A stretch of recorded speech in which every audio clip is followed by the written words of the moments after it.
Assalamualaikum warahmatullahi wabarakatuh. Perkenalkan, kami dari kelompok 5. Di sini kami ingin mempresentasikan tugas besar Jakomda.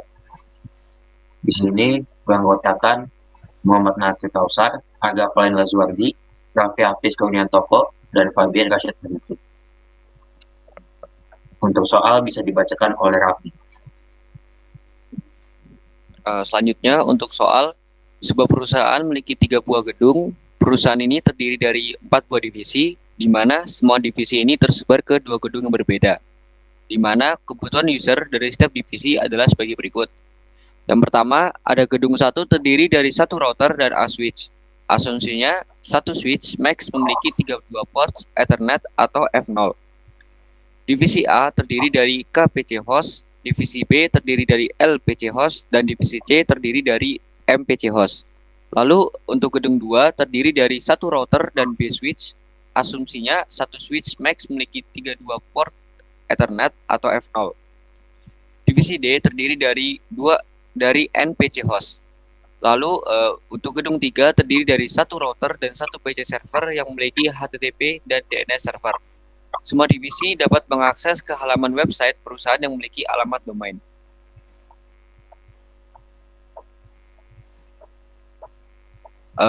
Selanjutnya, kelompok 5 mendapatkan jumlah switchnya A sama dengan 3, B sama dengan 3.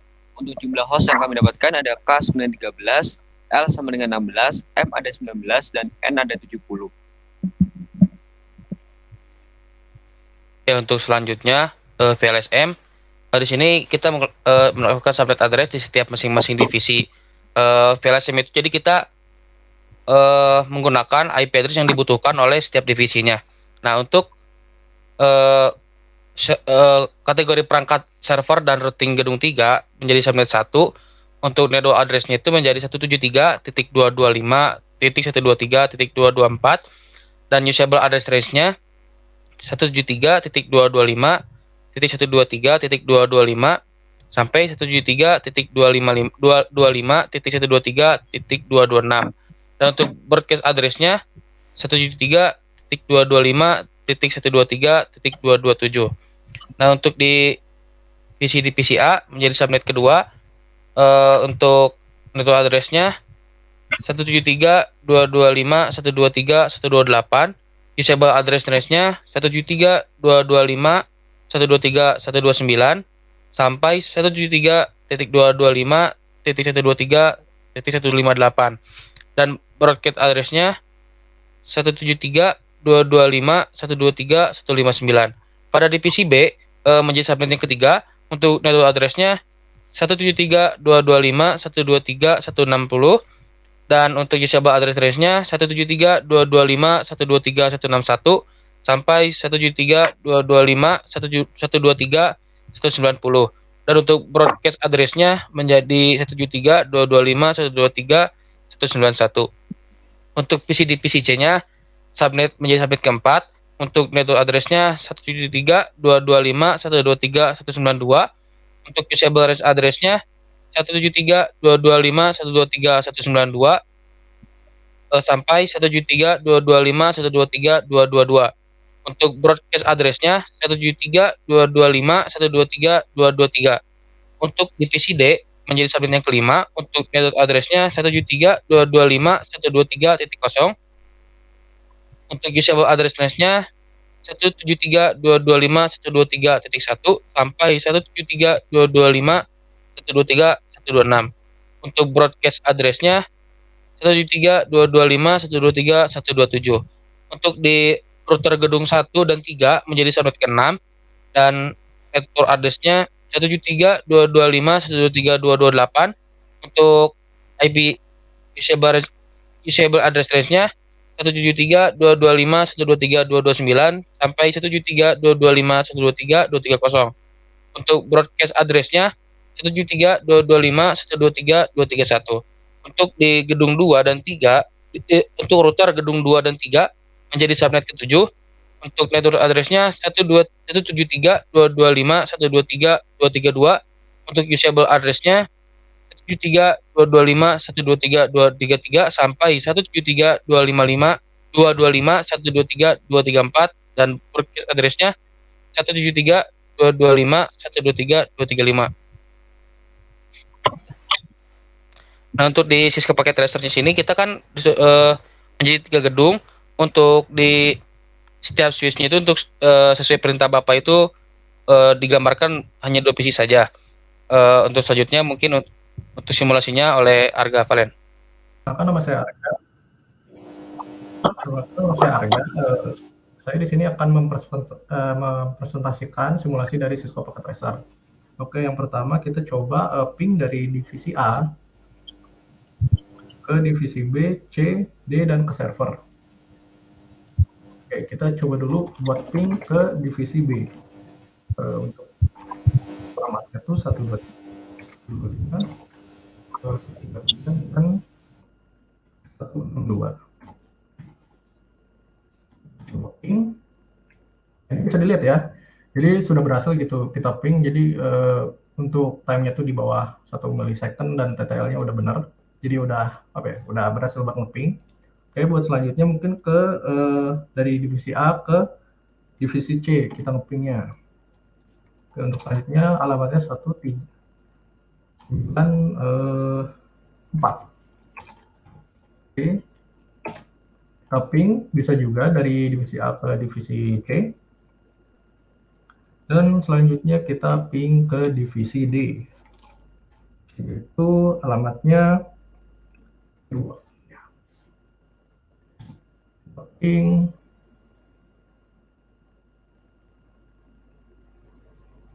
RTO. Nah, sudah bisa ya. Tadi ada RTO sempat bentar. Kalau kita coba lagi, langsung bisa. Nah, ya. Jadi bisa dilihat ya, ini kita sudah berhasil buat nge-ping dari divisi A ke semua divisi lainnya. Nah, untuk ke servernya, saya mau langsung presentasiin sekalian sama HTTP servernya. Kita coba di web browser. Oke. Untuk nama domain yang saya udah masukkan ke dalam DNS server di gedung 3 ini adalah kelompok5.com seperti yang tertera di sini. DNS, nah ya, kelompok5.com report ini artinya alamat IP versi 4. Itu dia bakal nunjuk ke dirinya sendiri ya. Ini yang kelompok5.com, soalnya ini udah saya bikin HTTP servernya juga. Nah, tadi yang soal menunjuk ke alamat dia sendiri, karena saya set di server ini tuh IP-nya tadi 226. Sebentar, nah ini 226. Nah, baru kita coba tadi ya, kelompok5.com. Nah, ini udah bisa ya, udah saya edit juga, jadi selamat datang di website kelompok 5. Nah, untuk anggotanya udah saya tulis untuk semua anggota kelompok 5. Berarti ini sudah berhasil. Oke, mungkin kita lanjut ke divisi B. Kita coba nge-ping dulu. Nge-ping ke divisi yang A dulu ya.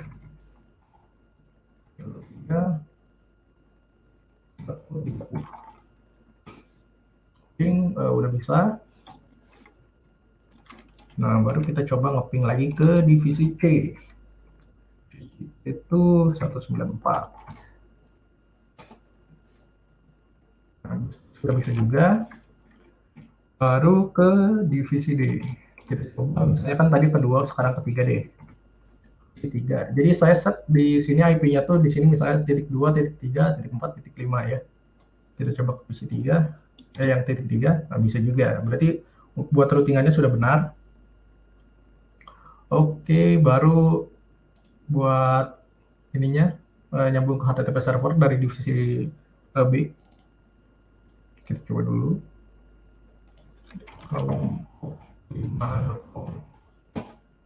Nah, sudah bisa juga. Berarti sudah benar semua yang buat divisi B. Kita lanjut ke divisi C. Divisi C itu oke, coba kita nge-ping ke divisi A dulu deh.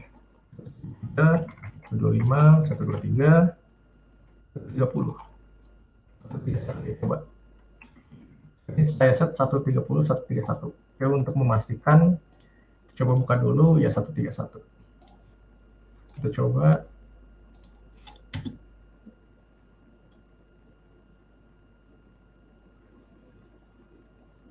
RTO dulu, nah baru bisa lagi.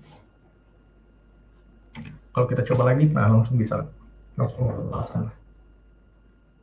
Oke, buat selanjutnya ke divisi B. Itu 162. Lihat ya, sudah bisa. Sudah berhasil, baru ke divisi D ya. Divisi D. Ping, ya bisa. Oke, kan langsung bisa. Kita coba ke ngeping ke servernya atau kita langsung akses saja HTTP servernya. Kelompok 5.com. Nah, sudah bisa juga. Oke. Terus selanjutnya kita lanjut ke divisi D. Nah, kita pakai yang PC ini saja. Kita coba ngeping ke divisi A. Ini divisi A 23, 25, sama 130. Ini langsung berhasil. Kita lanjut ke divisi B 162. Oke, langsung berhasil, langsung dapat balasan. Ke divisi C yaitu 194. Oke, 194. Sudah bisa juga. Nah, buat selanjutnya akses ke ini, ke server. HTTP server. Bentar. Nah, kita coba masukin domainnya.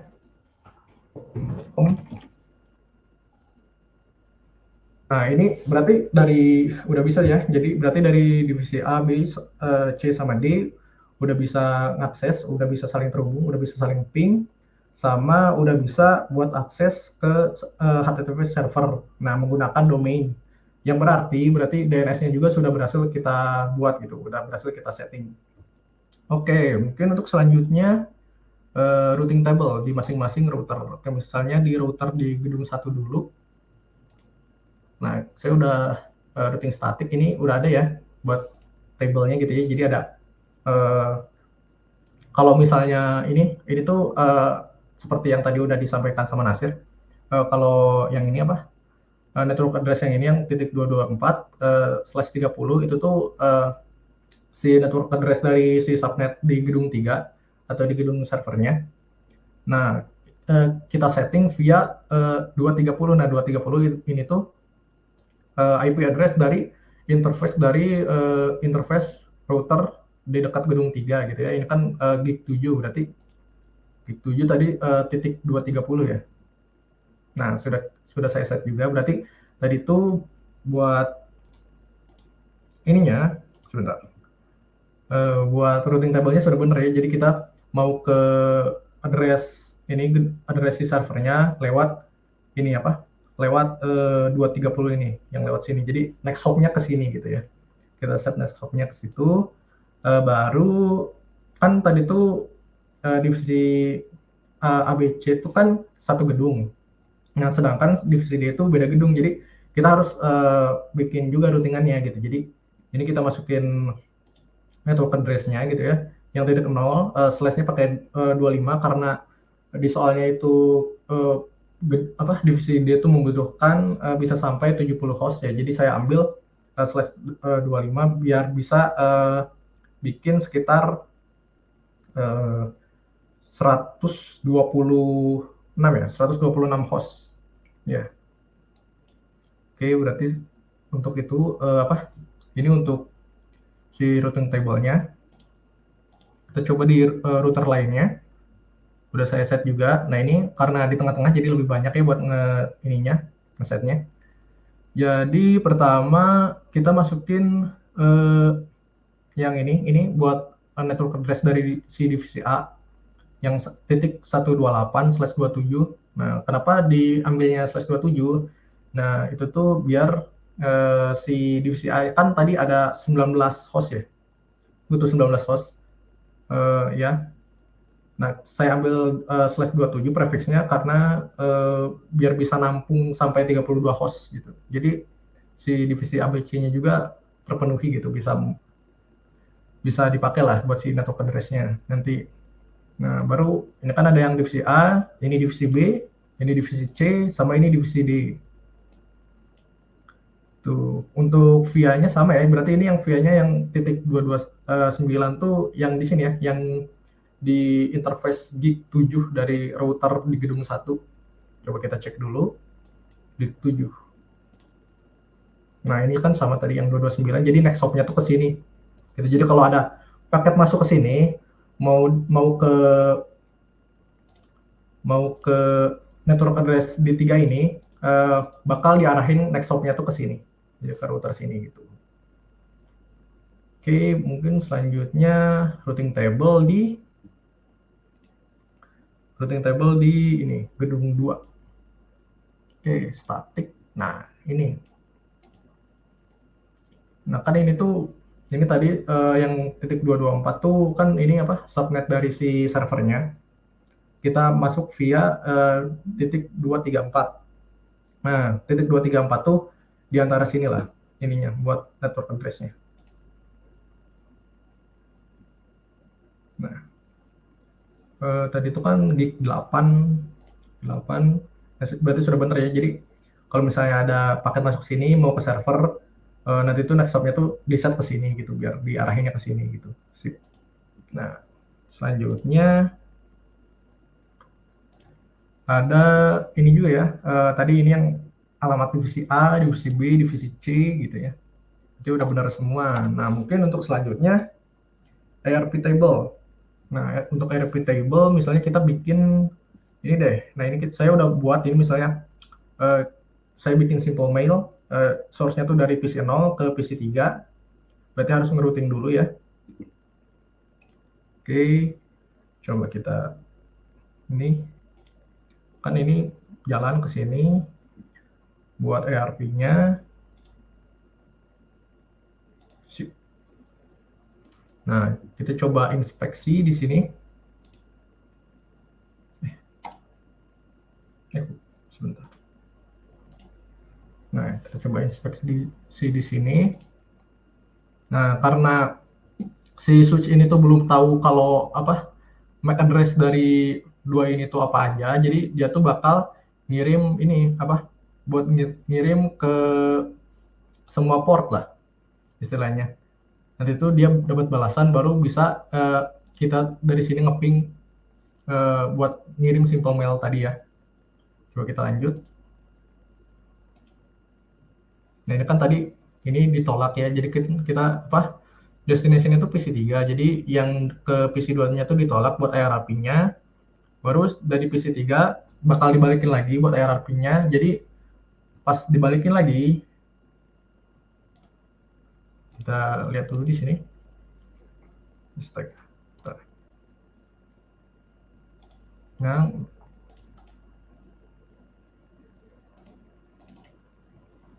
Nah, kan udah dikirim balik, berarti IRP-nya tuh udah ngisi si table paket ERP-nya tuh udah ngisi si table di switch ini gitu. Jadi bisa diketahui lah. Jadi kalau mau ngirim ke alamat ini, pakai MAC address-nya ke sini, berarti diarahin nanti ke interface FA02 ini. Baru dulu. Kita lanjut, ngirim lagi, kembali. Nah, sip. Nah, berarti udah ya. Buat itu aja. Berarti mungkin segitu saja untuk presentasi dari saya.